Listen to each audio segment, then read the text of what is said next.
Le défi sécuritaire, Jean-Christophe Couvi, secrétaire national Unité SGP Police. Donc, comment est-ce que la police appréhende cet événement? On est à 2 ans, hein, on le répète, de l'échéance.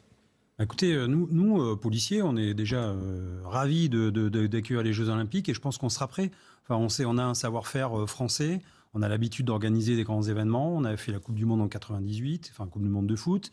En 2003, moi-même, j'y avais participé. C'était les mondiaux d'athlétisme qui se sont passés d'ailleurs au Stade de France et qui avaient été très bien. Le Stade de France, justement, oui, mais qui avaient été très bien organisés. Oui, mais qui avait été très bien organisé. Et on rebondit sur le Stade de France, ça nous a servi peut-être d'électrochoc. Et est-ce qu'un électrochoc comme ça, 2 ans avant, c'est peut-être pas plus mal non plus. Vous savez, quand on a trop de certitudes, des fois, c'est là où on se fourvoie.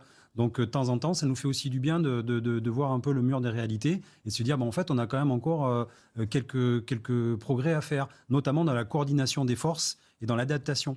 On voit bien que quand on est dans un format maintien de l'ordre, d'un seul coup, il faut tout de suite pouvoir, un peu comme les Transformers, vous savez, stop, on module et on devient une lutte contre j'allais dire, la délinquance. Voilà. Et ça, il faut savoir le faire et c'est ce qui nous a manqué au Stade de France. Mais moi, je gage que d'ici 2 ans, on a les structures, on est assez intelligent en France pour pouvoir arriver à un niveau vraiment acceptable.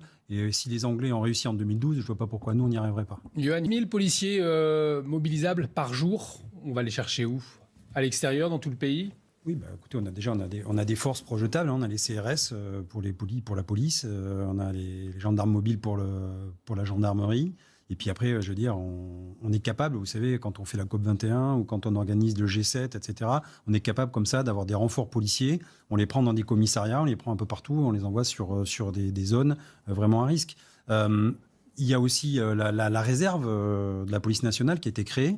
Donc quand on imagine bien que si on fait ça 2 ans avant, c'est qu'on a une petite idée que les 30 000 personnes qui sont ciblées vont pouvoir nous aider et nous suppléer sur des missions de police. Il y a la réserve de la gendarmerie, il y a l'armée au cas où. Donc j'allais dire, c'est un peu ceinture et bretelle. Hein. C'est-à-dire que si on n'arrive pas à fournir, j'allais dire, de la sécurité privée, on sait qu'on a quand même au cas où l'armée. Bon, moi je pense que si on tape dans les effectifs de l'armée, ça sera un petit peu un aveu d'échec quand même.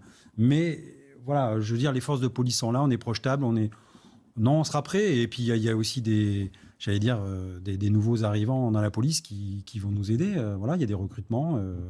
Et je pense que tout ça, c'est anticipé. Alors la question des nouvelles menaces, Jean-Christophe Couvi, justement, des risques de nouvelles menaces. On parle de drones, notamment. Mm-hmm.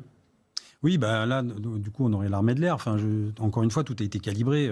J'ai écouté hier un petit peu ce que disait le ministre. Bon, nous, policiers, vous savez, on a aussi des drones donc, qui sont prêts. Si on a le feu vert de l'Assemblée nationale pour s'en servir, on pourrait les avoir. Mais encore une fois, sur Paris, il y a du savoir-faire. On a la fluviale qui est là.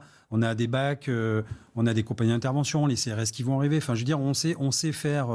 J'allais dire, le nerf de la guerre, ça va être la coordination des forces. Voilà.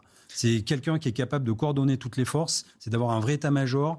Et là, je pense que le nouveau préfet, M. Nunez, est quelqu'un d'expérience, qui est aussi une expérience dans l'antiterrorisme, qui connaît bien la préfecture de police, qui a travaillé aussi dedans. Et je pense que c'est la bonne personne au bon endroit. Et il a 2 ans pour travailler. Et vous savez, moi, je vois les policiers. Nous, on est vraiment confiants. Et moi, je fais confiance à mes collègues de terrain qui vont relever le défi. C'est toute la France qui va relever le défi. Alors, Gérald, est-ce que les forces de l'ordre, elles sont suffisamment armées pour ce type de menace? Vous disiez, avec une coordination avec l'armée, la police, la gendarmerie, ça peut le faire? Moi, oui, encore une fois, oui, bien sûr que ça va le faire. Et en fait, la gestion de foule, on sait la faire. Après, ça plaira ou ça plaira pas, mais quand on a supporté pendant 1 an et demi des manifestations de Gilets jaunes, je veux dire, aucune démocratie au monde n'aurait pu supporter 1 an et demi, tous les samedis, de manifestations. La gestion de foule, on sait faire. Mais encore une fois, je pense que, vous savez, quand il y a ces moments-là, j'allais dire, de concorde nationale, des grands événements mondiaux comme ça, en principe, il ne se passe pas grand-chose.